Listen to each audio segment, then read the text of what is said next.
the line is blurred at this point. And so come back around and be similar. Like, things in the future can happen similar, but there was the little detour or whatever. I agree. Yeah, I think that's what we're going to see. Some other, what kind of time? There's somebody that does that, because that's not Back to the Future, where it all meets back later. What time? It doesn't matter. There's too many. I don't know. To talk about time travel. Oh well.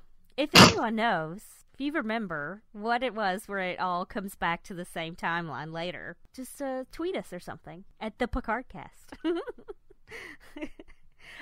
Maybe I'm crazy and I just thought that was a thing and it's not. So like the interviewer, you know, she's really going at Picard, like, after, like, the first question or two. Like, I thought maybe she was just going to go straight for him at first, and so then she started asking questions, and then she just really went for the jugular. But she's like, 92,000 people died, and it's like, yeah, and he's like, yeah, they were lives that I didn't want, you know, they were people's lives, and she's just like, Romulan lives. It's like, why did you even bring up how many people died if you were going to be like, they were Romulans, you know? What I liked, it was very Picard, because he's like, they were lives, you know, because to him, it's like people are people, and then it's, you know, circumstances, it's things that make them bad, and that everyone deserves to be able to have. Well, if you think about, I mean, going back to Next Generation, how many, there's some of those stories where they ran into Romulans who were trying to be different, you know, the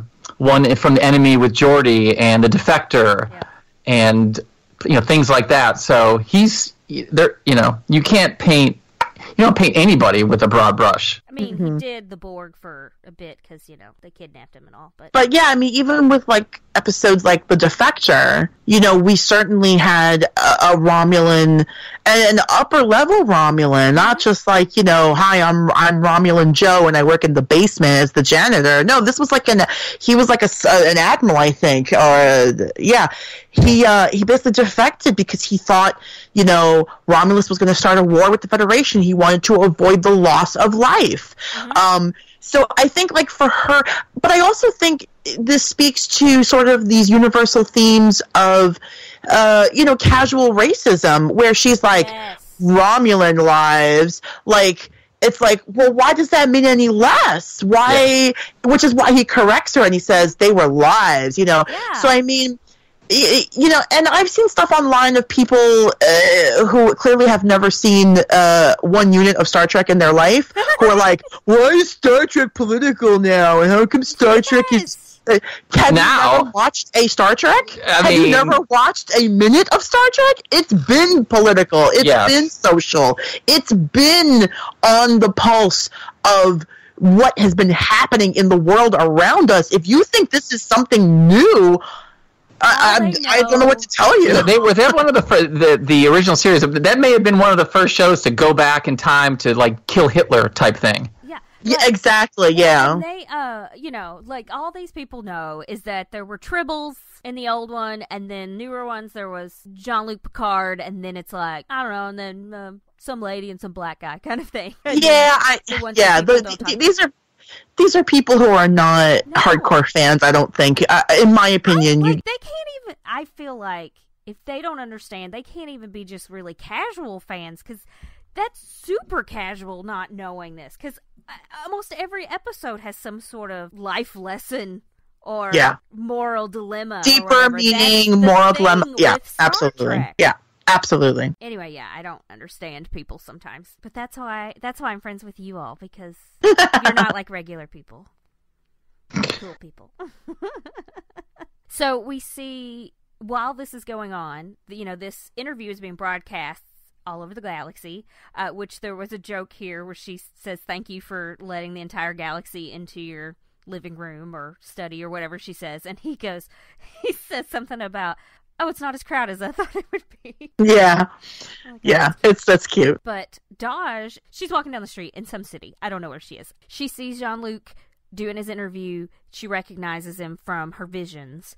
And she's just like, oh. And then, you know, you see her sort of like thinking about it and having these memories of these visions and these other memories, and she doesn't know where they're from.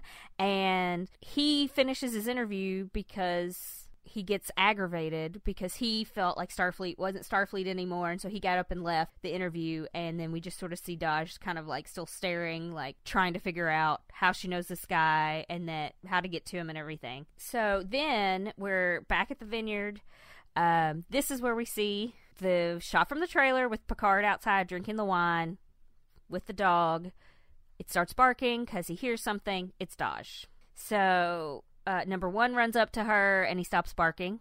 So we know that she's a friendly person. Mm-hmm. She's a good person. And if you don't understand why that is, then you've never had a dog. She comes up to him and she's just like, I need your help. And then she starts telling him about these guys coming into her apartment and killing her boyfriend and then her killing them and this whole thing. And instead of him just being like, crazy woman, get away from me, he looks like he's actually like concerned, and that's Picard's thing, is he likes to help people, and it's probably been so long since he's actually done any of that, since he has been living in the past and writing about, you know, the ancient wars and things.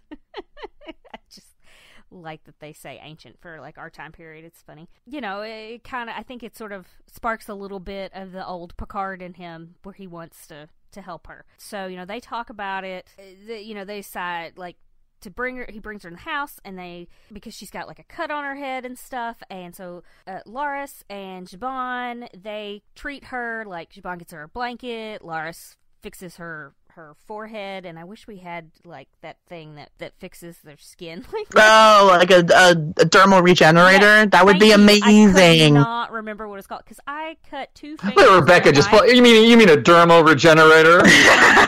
I've got one of those right here. I built it myself. I wish. Well, you're gonna have to let me borrow it because I'm probably gonna have these 2 cuts on my fingers for my whole life because they keep breaking open. Anyway, those knives, they're dangerous.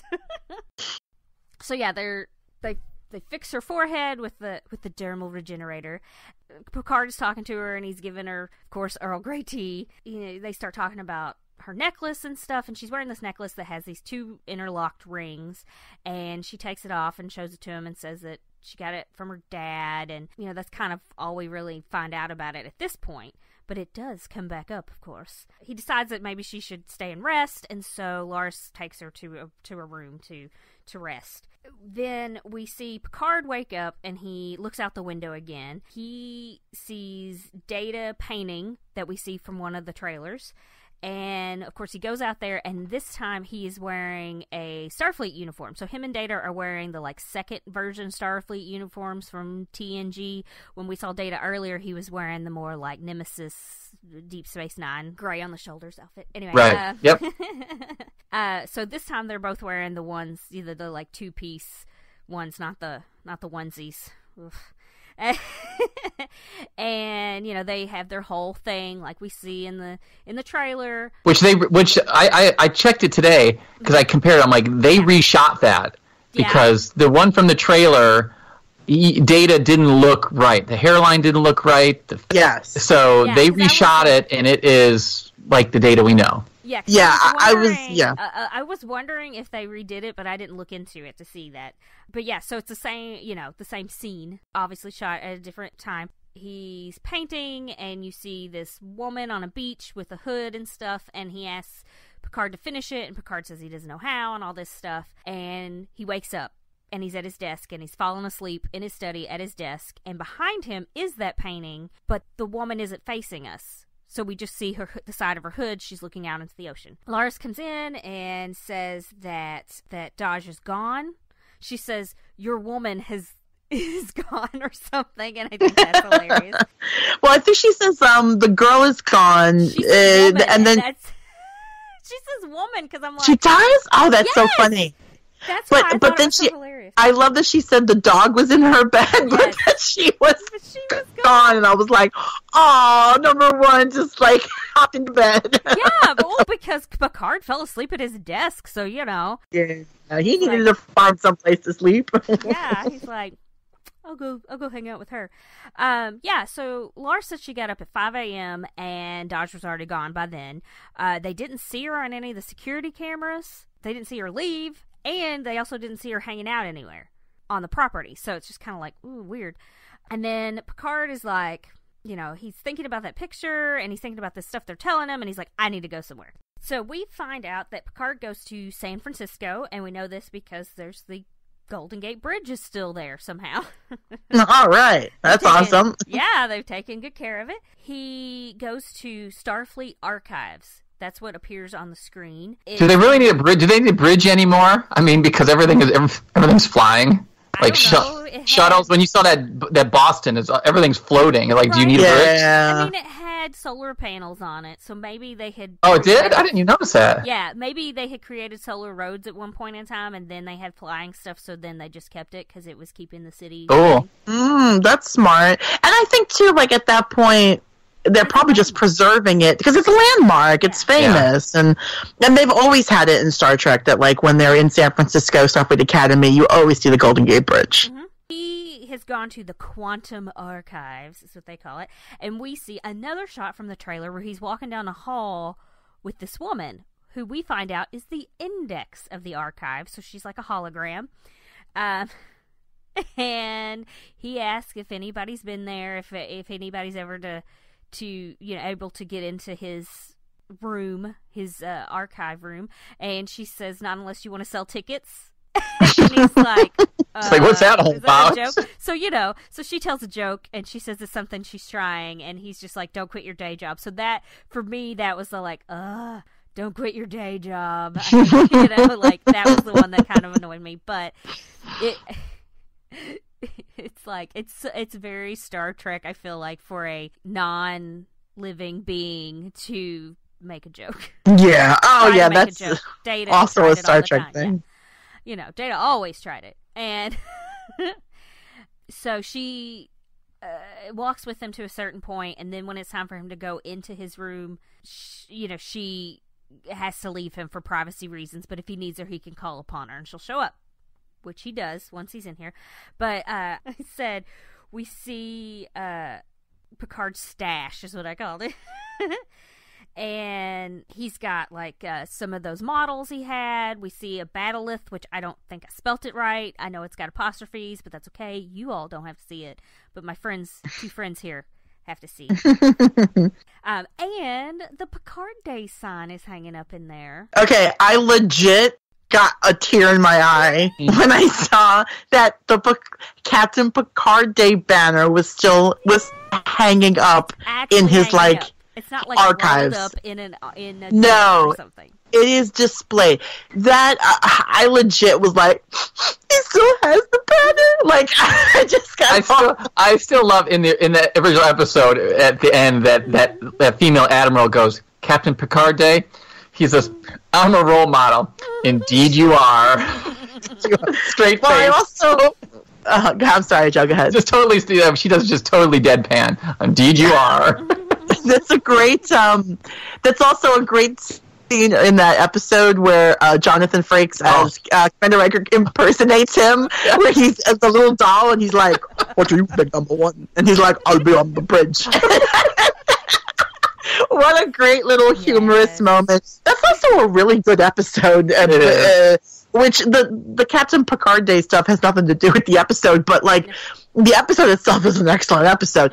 But this room has like all the Easter eggs, right? This is where the majority of them are, right? And some of the stuff that they had like at San Diego Comic-Con in that place that you could look at was in that room. Yes. They had like the banner and all that kind of stuff. So, not all of it that we saw there, but yeah. So here's the list of everything that was in there. I'm sure you guys already know, but I've got a list here from the same article from Hollywood Reporter. So we've got the bat'leth and the Klingon ceremonial dagger that was in the episode Sins of the Father. Picard's Book of Shakespeare from his ready room. A detailed ship model of Enterprise E.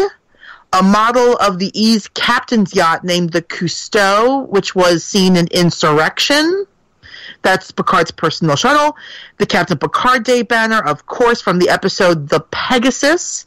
A model of the USS Stargazer, which is Picard's first command. So lots of Easter eggs in that room specifically. And then, of course, we painting, which is what he came there to find, which was we find out from the index that it's a set of two. That one and then the one in his study. And that, of course, you or me? No, I'm kidding. Oh, sorry. Well, they're also going back to this stuff. Apparently, there's other things that I don't know if it got edited out, but